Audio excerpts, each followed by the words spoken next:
तर नमस्कार विद्यार्थी मित्रांनो, मी धीरज ठाकरे तुमचं पुन्हा एकदा स्वागत करतो आपल्या डी-टी एज्युकेशन यूट्यूब चॅनलवरती. तर बघा विद्यार्थी मित्रांनो, आपण सायन्स पार्ट 1 ह्या सब्जेक्टला आपण अभ्यासतोय. ऑलरेडी आपण चॅप्टर नंबर 1 आणि चॅप्टर नंबर 2 आपण कंप्लीट केलेले आहे. जर तुम्ही ते व्हिडिओज बघितले नसतील तर त्याची लिंक तुम्हाला डिस्क्रिप्शन बॉक्समध्ये अवेलेबल आहे. आपण आजच्या व्हिडिओमध्ये science part 1 chapter number 3 chemical reactions and equation या चॅप्टरला आपण बोर्ड्स पॉइंट ऑफ व्ह्यूने अभ्यासणार आहोत.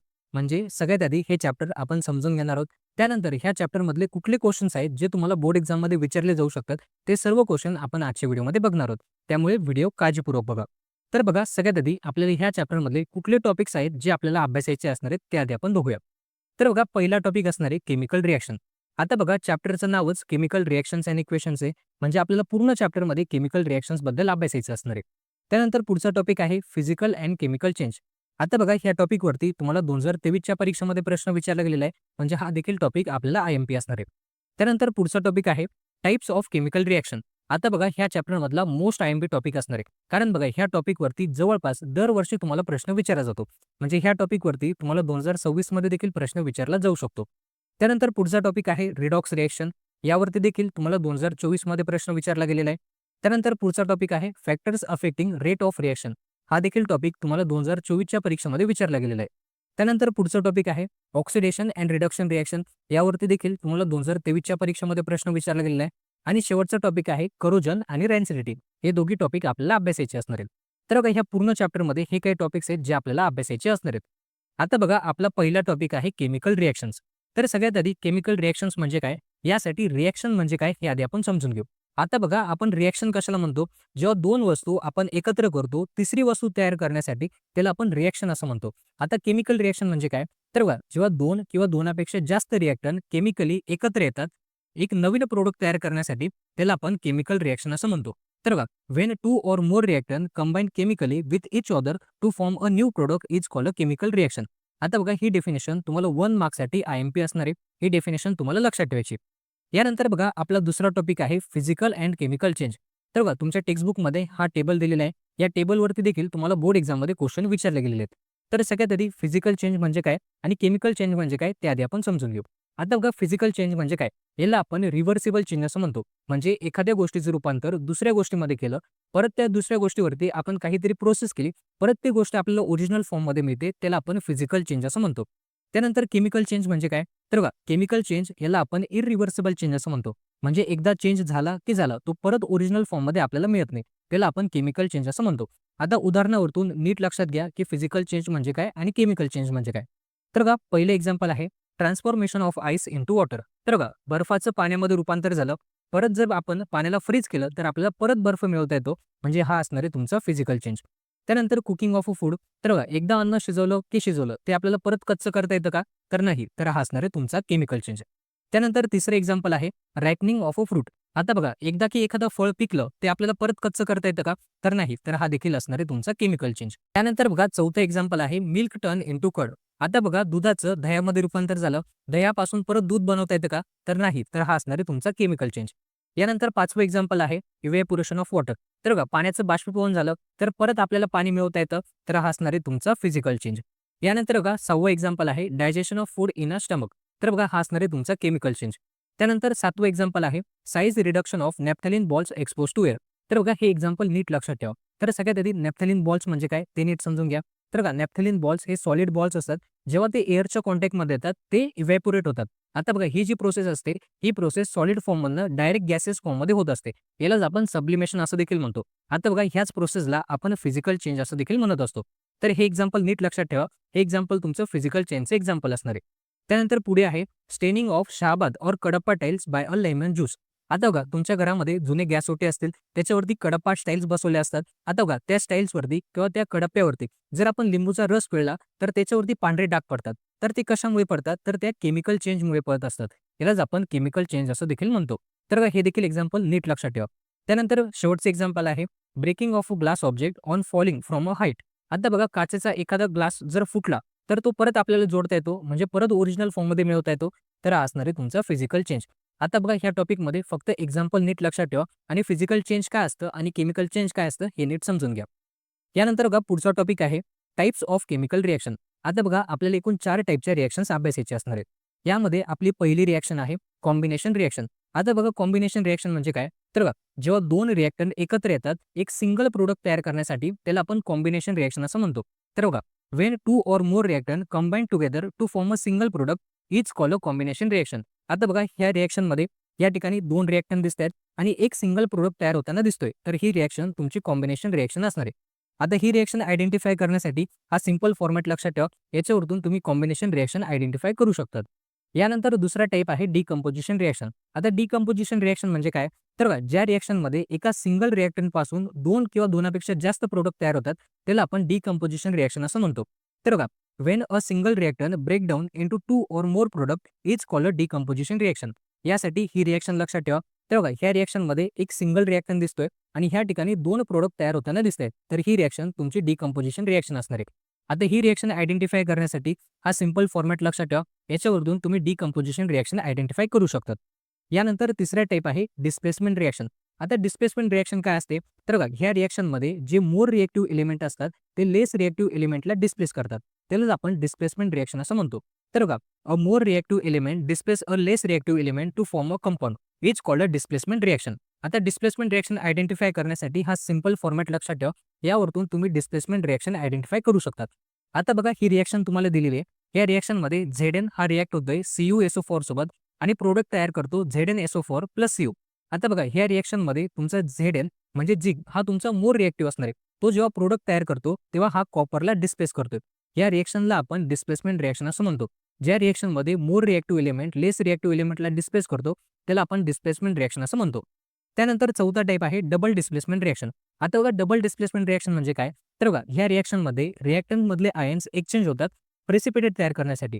आता प्रेसिपिटेट म्हणजे काय? तर बघा प्रेसिपिटेटला आपण इनसॉल्युबल सॉलिड असं म्हणतो, जे पाण्यामध्ये विरघळत नाही. आता प्रेसिपिटेट केव्हा तयार होतं? जेव्हा 2 ॲक्वियस सोल्युशन किंवा 2 लिक्विड सोल्युशन एकत्र येतात तेव्हा प्रेसिपिटेट तयार होत असतं. आता बघा डबल डिस्प्लेसमेंट रिएक्शन आयडेंटिफाय करण्यासाठी हा सिंपल फॉर्मॅट लक्षात ठेवा. यावरून तुम्ही डबल डिस्प्लेसमेंट रिएक्शन आयडेंटिफाय करू शकतात. यासाठी एक सिंपल ट्रिक मी तुम्हाला सांगतो. तर बघा ज्या रिएक्शनमध्ये तुम्हाला प्रेसिपिटेट तयार होताना दिसलं त्याला तुम्हाला डबल डिस्प्लेसमेंट रिएक्शन असं म्हणायचं. आता प्रेसिपिटेट कशा पद्धतीने ओळखायचं? तर बघा रिएक्शनमध्ये प्रेसिपिटेट आपण डाउनवर्ड एरोने शो करत असतो. म्हणजे ज्या रिएक्शनमध्ये तुम्हाला डाउनवर्ड एरो दिसला ती रिएक्शन तुमची डबल डिस्प्लेसमेंट रिएक्शन असणार आहे. आता बघा ह्या रिएक्शनमध्ये तुमचं AgCl हा तुमचा प्रेसिपिटेट असणार आहे. तर बघा आपण 4 टाइप्स बघितले. पहिला टाइप आहे कॉम्बिनेशन रिएक्शन, ज्यामध्ये 2 किंवा 2पेक्षा जास्त रिएक्टंट एकत्र येतात एक सिंगल प्रॉडक्ट तयार करण्यासाठी. त्याला आपण कॉम्बिनेशन रिएक्शन असं म्हणतो. त्यानंतर डिकंपोजिशन रिएक्शन आपण बघितली. ज्या रिएक्शनमध्ये एका रिएक्टंटपासून 2 किंवा 2पेक्षा जास्त प्रॉडक्ट तयार होतात त्याला आपण डिकंपोजिशन रिएक्शन असं म्हणतो. त्यानंतर डिस्प्लेसमेंट रिएक्शन आपण बघितली. ज्या रिएक्शनमध्ये मोर रिएक्टिव्ह एलिमेंट लेस रिएक्टिव्ह एलिमेंटला डिस्प्लेस करतो त्याला आपण डिस्प्लेसमेंट रिएक्शन असं म्हणतो. त्यानंतर चौथा टाइप बघितला डबल डिस्प्लेसमेंट रिएक्शन. या रिएक्शनमध्ये रिएक्टंटमधले आयन्स एक्सचेंज होतात प्रेसिपिटेट तयार करण्यासाठी. तर बघा बोर्ड्स पॉईंट ऑफ व्ह्यूने ह्या चारही डेफिनेशन तुम्हाला IMP असणार आहेत किंवा बोर्ड एक्झाममध्ये सिंपल तुम्हाला रिएक्शन देऊन त्या रिएक्शन तुम्हाला आयडेंटिफाय करायला विचारलं जाऊ शकतं. तर बघा ह्या टॉपिकमध्ये फक्त तुम्हाला एवढंच अभ्यासायचं असणार आहे. यानंतर आपला पुढचा टॉपिक आहे endothermic reaction and exothermic reaction. आता बघा एंडोथर्मिक रिएक्शन म्हणजे काय? तर बघा ज्या रिएक्शनमध्ये हीट ॲब्झॉर्ब होते त्याला आपण एंडोथर्मिक रिएक्शन असं म्हणतो. The reaction in which heat is absorb from the surrounding during the reaction is called a endothermic reaction. त्यानंतर एक्झोथर्मिक रिएक्शन म्हणजे काय? तर बघा ज्या रिएक्शनमध्ये हीट रिलीज होते त्याला आपण एक्झोथर्मिक रिएक्शन असं म्हणतो. आता एंडोथर्मिक रिएक्शन आणि एक्झोथर्मिक रिएक्शन कशा पद्धतीने ओळखायची? तर बघा एंडोथर्मिक रिएक्शनमध्ये तुम्हाला रिएक्टंट साईडला हीट दिलेली असते किंवा हा जो एरो असतो ह्या एरोवरती सिंपल असा ट्रायंगल तयार केलेला असतो. यालाच तुम्हाला एंडोथर्मिक रिएक्शन असं म्हणायचं. त्यानंतर एक्झोथर्मिक रिएक्शन कशा पद्धतीने ओळखायची? तर बघा एक्झोथर्मिक रिएक्शनमध्ये तुम्हाला प्रोडक्ट साईडमध्ये हीट दिलेली असते. अशा सिंपल वेने तुम्ही एक्झोथर्मिक आणि एंडोथर्मिक रिएक्शन आयडेंटिफाय करू शकतात. आता बघा ह्या टॉपिकमध्ये फक्त तुम्हाला डेफिनेशन लक्षात ठेवायची आणि रिएक्शन कशा पद्धतीने आयडेंटिफाय करायचे ते तुम्हाला लक्षात ठेवायचे असणार आहे. यानंतर आपला पुढचा टॉपिक आहे रिडॉक्स रिएक्शन. आता बघा रिडॉक्स रिएक्शन म्हणजे काय? तर बघा ज्या रिएक्शनमध्ये ऑक्सिडेशन आणि रिडक्शन एकाच टाइमाला होतं त्याला आपण रिडॉक्स रिएक्शन असं म्हणतो. तर बघा the reaction in which oxidation and reduction takes place simultaneously is called a redox reaction. तर बघा ही डेफिनेशन तुम्हाला 1 मार्क्ससाठी IMP असणार आहे. ही डेफिनेशन तुम्हाला लक्षात ठेवायची. आता बघा रिडॉक्स रिएक्शन सोबत तुम्हाला ऑक्सिडायझिंग एजंट आणि रिड्युसिंग एजंट देखील माहिती पाहिजे. आता ऑक्सिडायझिंग एजंट आणि रिड्युसिंग एजंट काय असतात? तर बघा the substance that get reduce is called a oxidizing agent. जो सबस्टन्स रिड्यूस होतो त्याला आपण ऑक्सिडायझिंग एजंट असं म्हणतो आणि जो सबस्टन्स ऑक्सिडाइज होतो त्याला आपण रिड्युसिंग एजंट असं म्हणतो. आता बघा व्हाईस वर्सा लक्षात ठेवायचे. जो रिड्यूस होणार त्याला आपण ऑक्सिडायझिंग एजंट असं म्हणतो आणि जो ऑक्सिडाइज होतो त्याला आपण रिड्युसिंग एजंट असं म्हणतो. फॉर एक्झाम्पल ही रिएक्शन तुम्हाला दिलेली आहे. या रिएक्शनमध्ये या ठिकाणी CuO दिसतोय या ठिकाणी फक्त Cu दिसतोय.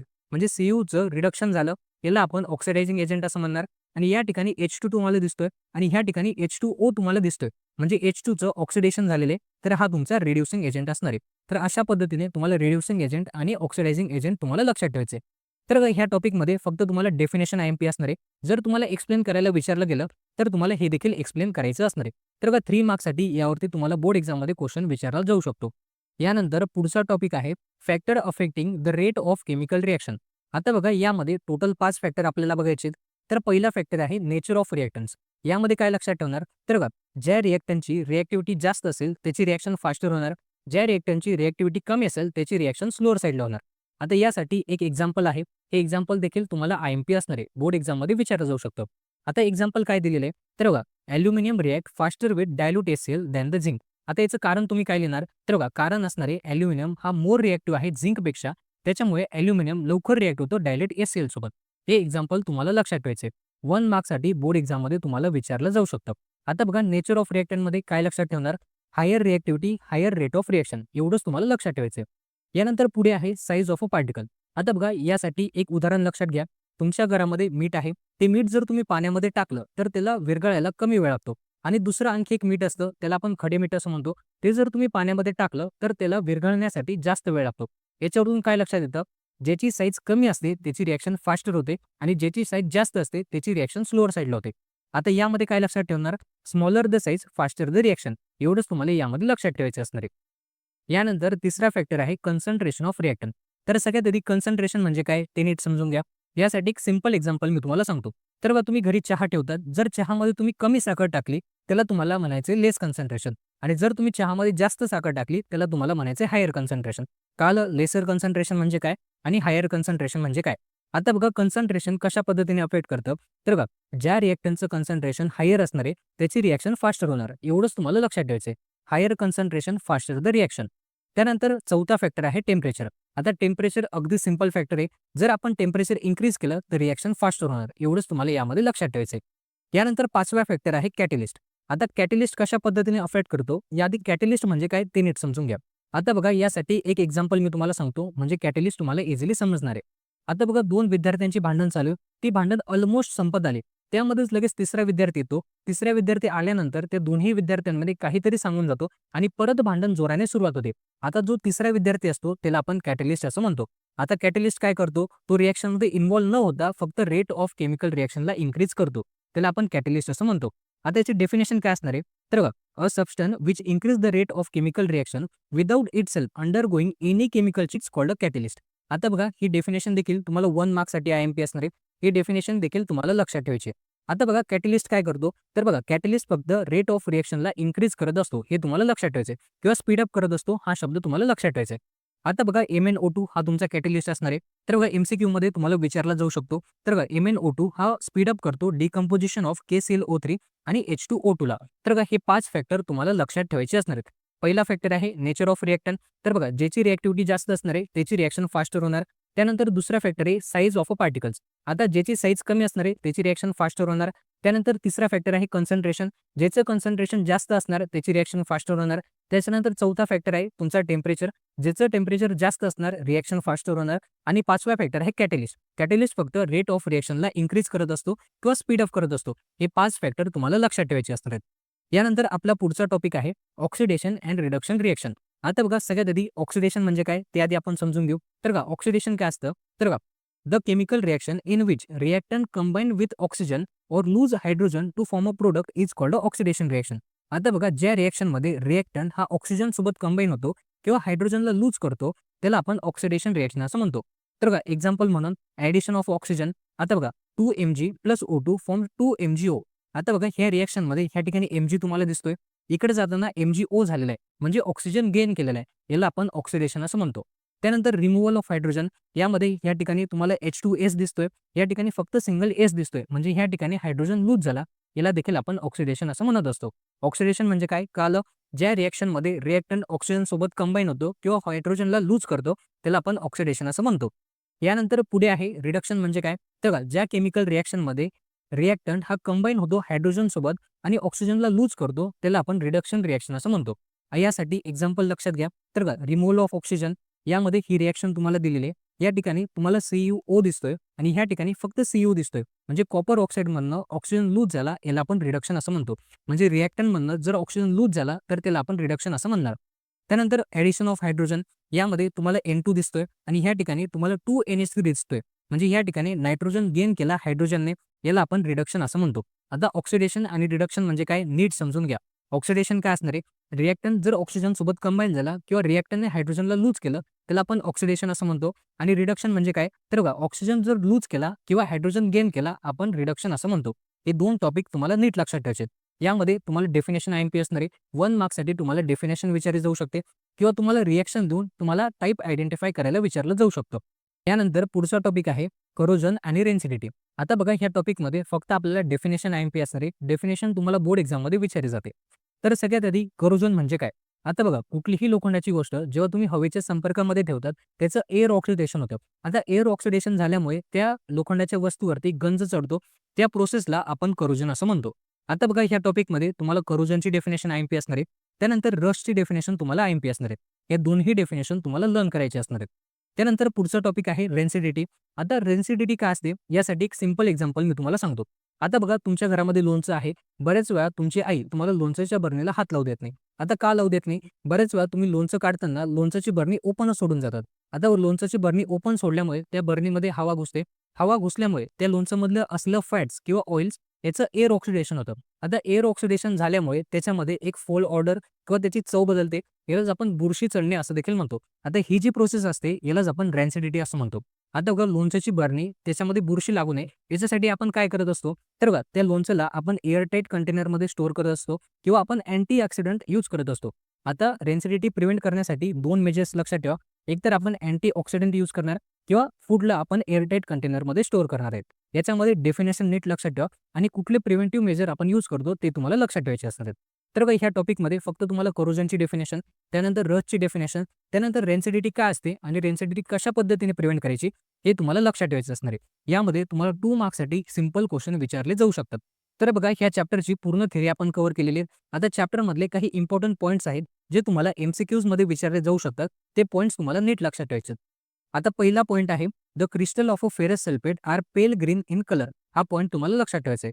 त्यानंतर दुसरं आहे, conversion of ferrous sulphate into ferric sulphate. ही रिएक्शन तुमची ऑक्सिडेशन रिएक्शन असणार आहे. त्यानंतर तुमचा AgCl हा तुमचा प्रेसिपिटेट आहे, तर हा व्हाईट कलरमध्ये असणार आहे. त्यानंतर केमिकल फॉर्म्युला ऑफ रस्ट, हा फॉर्म्युला तुम्हाला लक्षात ठेवायचा आहे. त्यानंतर redox reaction takes place during the cellular respiration. हा पॉईंट तुम्हाला लक्षात ठेवायचा असणार आहे. तर बघा, हे पॉईंट्स तुम्हाला MCQमध्ये किंवा फिल इन द ब्लँक्समध्ये तुम्हाला विचारले जाऊ शकतात. तर हे पॉईंट्स तुम्हाला नीट लक्षात ठेवायचे असणार आहेत. तर बघा, ह्या चॅप्टरची पूर्ण थिअरी आपण कव्हर केलेली. अगदी सिंपल वेमध्ये हे चॅप्टर आपण समजून घेतलेले आहेत. आता बघा, ह्या चॅप्टरमधून कुठले क्वेश्चन तुम्हाला बोर्ड एक्झाममध्ये विचारले जाऊ शकतात किंवा IMP असणार आहेत ते आता आपण बघूया. तर बघा, पहिला क्वेश्चन असणार आहे जुलै 2020च्या परीक्षेतला. यामध्ये सिंपल तुम्हाला रिएक्शन दिलेली आहे. त्या रिएक्शनमध्ये ऑक्सिडंट आणि रिडक्टंट तुम्हाला आयडेंटिफाय करायचं असणार आहे. आता बघा, रिएक्शनमध्ये तुम्हाला रिएक्टंट साईडमध्ये कॉपर ऑक्साईड दिसते आणि प्रोडक्ट साईडमध्ये फक्त तुम्हाला कॉपर दिसते. म्हणजे ह्या ठिकाणी कॉपरचं रिडक्शन झालं तर हा असणार आहे तुमचं ऑक्सिडायझिंग एजंट. त्यानंतर H2 आहे. H2ने ऑक्सिजनला गेन केलं म्हणजे H2चं ऑक्सिडेशन झालं तर हा असणार आहे तुमचा रिड्युसिंग एजंट. तर का असा सिंपल क्वेश्चन तुम्हाला विचारला जाऊ शकतो. यानंतर पुढचा क्वेश्चन आहे जुलै 2021च्या परीक्षेतला. तर बघा, क्वेश्चन काय दिलेला आहे, in the chemical equation we write the reactant on the right side and the product on the left side. तर बघा, आपण जेव्हा केमिकल रिएक्शन लिहितो तेव्हा आपण राईट साईडला आपण प्रोडक्ट लिहित असतो आणि लेफ्ट साईडला आपण रिएक्टंट लिहित असतो. तर हे स्टेटमेंट तुमचं फॉल्स असणार आहे. त्यानंतर पुढे आहे, what is chemical formula of rust. हा देखील क्वेश्चन तुम्हाला जुलै 2021मध्ये विचारलेला आहे. तर हा फॉर्म्युला तुम्हाला लक्षात ठेवायचा असणार आहे. यानंतर पुढचा question, rancidity is an oxidation process. तर हे स्टेटमेंट तुमचं ट्रू असणार आहे. त्यानंतर पुढचा क्वेश्चन असणार आहे, write the molecular formula of calcium carbonate. हा क्वेश्चन तुम्हाला मार्च 2024मध्ये विचारलाय. तर कॅल्शियम कार्बोनेटचा फॉर्म्युला असतो CaCO3. त्यानंतर पुढचा क्वेश्चन आहे, redox reaction takes place during the cellular respiration. तर हे देखील स्टेटमेंट तुमचं ट्रू असणार आहे. तर बघा, हे काही क्वेश्चन तुम्हाला 2026च्या परीक्षेमध्ये देखील विचारले जाऊ शकतात. यानंतर बघा, पुढचा क्वेश्चन आहे, यामध्ये तुम्हाला identify the type of reaction असा क्वेश्चन विचारलेला आहे. हा क्वेश्चन तुम्हाला मार्च 2022च्या परीक्षेमध्ये विचारला गेलेला आहे. यामध्ये पहिली रिएक्शन ही तुमची डिस्प्लेसमेंट रिएक्शन आहे. त्यानंतर दुसरी रिएक्शन, या रिएक्शनमध्ये 2 रिएक्टंट तुम्हाला दिलेले आणि एक सिंगल प्रोडक्ट तयार होताना दिसतोय. म्हणजे ही रिएक्शन तुमची कॉम्बिनेशन रिएक्शन असणार आहे. त्यानंतर तिसरी रिएक्शन आहे, यामध्ये एका रिएक्टंटपासून 2 प्रोडक्ट तयार होत आहेत. म्हणजे ही तुमची डिकम्पोजिशन रिएक्शन असणार आहे. यानंतर पुढचा क्वेश्चन, मार्च 2022 यामध्ये तुम्हाला एंडोथर्मिक आणि एक्झोथर्मिक रिएक्शन ओळखायची. यामध्ये पहिली रिएक्शन आहे, यामध्ये तुम्हाला हीट प्रोडक्ट साइडमध्ये दिसते, म्हणजे ही तुमची एक्झोथर्मिक रिएक्शन असणार आहे. त्यानंतर दुसरी रिएक्शन आहे, यामध्ये तुम्हाला एरोवरती ट्रायंगल काढलेला आहे, म्हणजे ही तुमची एंडोथर्मिक रिएक्शन असणार आहे. त्यानंतर तिसरी रिएक्शन आहे, यामध्ये हीट तुम्हाला प्रोडक्ट साइडमध्ये दिसते, म्हणजे ही तुमची एक्झोथर्मिक रिएक्शन असणार आहे. आणि त्यानंतर चौथी रिएक्शन आहे, यामध्ये एरोवरती ट्रायंगल ड्रॉ केलेलं दिसतोय, म्हणजे ही तुमची एंडोथर्मिक रिएक्शन असणार आहे. अशा पद्धतीने तुम्हाला एंडोथर्मिक आणि एक्झोथर्मिक रिएक्शन आयडेंटिफाय करायला विचारलं जाऊ शकतं. यानंतर पुढचा क्वेश्चन मार्च 2023 यामध्ये तुम्हाला फिजिकल चेंज आणि केमिकल चेंज आयडेंटिफाय करायचं आहे. आता बघा पहिला आहे transformation of ice into water हा तुमचा फिजिकल चेंज असणार आहे. त्यानंतर रॅपनिंग ऑफ फ्रूट हा तुमचा केमिकल चेंज असणार आहे. त्यानंतर मिल्क टर्न इंटू कर्ड हा देखील तुमचा केमिकल चेंज असणार आहे. असे क्वेश्चन तुम्हाला फिजिकल चेंज किंवा केमिकल चेंजवरती विचारले जाऊ शकतात. यानंतर पुढचा क्वेश्चन आहे मार्च 2024 यामध्ये बघा what are the factors affecting the rate of chemical reaction. यामध्ये आपण 5 फॅक्टर बघितले. 5ही फॅक्टर तुम्हाला लिहायचे असणार आहेत. 2 मार्क्ससाठी हा क्वेश्चन तुम्हाला बोर्ड एक्झाममध्ये विचारला जाऊ शकतो. यानंतर पुढचा क्वेश्चन आहे मार्च 2024 यामध्ये तुम्हाला एक रिएक्शन दिलेली आहे आणि त्या रिएक्शनवरती तुम्हाला 3 मार्क्ससाठी क्वेश्चन विचारले गेलेत. आता पहिला क्वेश्चन आहे आयडेंटिफाय अबाव केमिकल रिएक्शन. आता बघा यामध्ये तुम्हाला 2 एरो दिसत आहेत, म्हणजे दोघी ठिकाणी एका ठिकाणी ऑक्सिडेशन आणि एका ठिकाणी रिडक्शन होताना दिसते, म्हणजे ही तुमची रिडॉक्स रिएक्शन असणार आहे. रिडॉक्स रिएक्शनमध्ये एकाच टाइमाला ऑक्सिडेशन आणि रिडक्शन होत असतं. त्यानंतर तुम्हाला आयडेंटिफाय करायचे ए टाईपची रिएक्शन आणि बी टाईपची रिएक्शन. आता बघा ए मध्ये तुम्हाला ऑक्सिडेशन होताना दिसते आणि बी मध्ये तुम्हाला रिडक्शन होताना दिसते. तर असे सिंपल क्वेश्चन तुम्हाला रिएक्शनवरती देखील विचारले जाऊ शकतात. यानंतर पुढचा क्वेश्शन आहे, तर बघा एक्सरसाइजमध्ये तुम्हाला ही डायग्राम दिलेली आहे. या डायग्रामवरती 5 मार्क्ससाठी असे सिंपल क्वेश्चन तुम्हाला विचारले जाऊ शकतात, ज्यामध्ये व्हॉट इज रस्ट, रस्टची डेफिनेशन तुम्हाला आयएमपी असणार आहे. त्यानंतर केमिकल फॉर्म्युला ऑफ रस्ट हा देखील फॉर्म्युला तुम्हाला आयएमपी असणार आहे. त्यानंतर oxidation reaction at anode, oxidation reaction at a cathode ही तुम्हाला डायग्राममध्ये दिलेली आहे. आणि शेवटी असणार आहे व्हॉट इज करोजन. तर करोजनची डेफिनेशन तुम्हाला देखील आयएमपी असणार आहे. तर 5 मार्क्ससाठी असे सिंपल क्वेश्चन तुम्हाला ह्या डायग्रामवरती विचारले जाऊ शकतात. यानंतर बघा पुढे आहेत तुमचे गिव्ह रिझन. तर बघा एक्सरसाइजमधले दोन्ही गिव्ह रिझन तुम्हाला आयएमपी असणार आहेत. तर बघा पहिलं गिव्ह रिझन तुम्हाला मार्च 2024च्या परीक्षेमध्ये विचारलेले आणि दुसरं गिव्ह रिझन तुम्हाला जुलै 2021 मध्ये विचारलेले. तर बघा हे दोन्ही गिव्ह रिझन तुम्हाला 2026च्या परीक्षेमध्ये देखील विचारले जाऊ शकतात. तर बघा विद्यार्थी मित्रांनो, हा होता आपला आजचा व्हिडिओ. आजच्या व्हिडिओमध्ये केमिकल रिएक्शन अँड इक्वेशन हे संपूर्ण चॅप्टर अगदी सिंपल वेमध्ये आपण समजून घेतलं. त्यानंतर ह्या चॅप्टरमधले प्रिव्हियस इयर क्वेश्चन किंवा जे क्वेश्चन तुम्हाला बोर्ड एक्झामसाठी आयएमपी असणार आहेत, ते सर्व क्वेश्चन आपण आजच्या व्हिडिओमध्ये बघितलेले आहेत. जर तुम्हाला आजचा हा व्हिडिओ आवडला असेल तर व्हिडिओला नक्की लाईक करा. जर तुम्ही आपल्या ह्या चॅनलवरती नवीन असाल, चॅनलही नक्की सबस्क्राईब करा.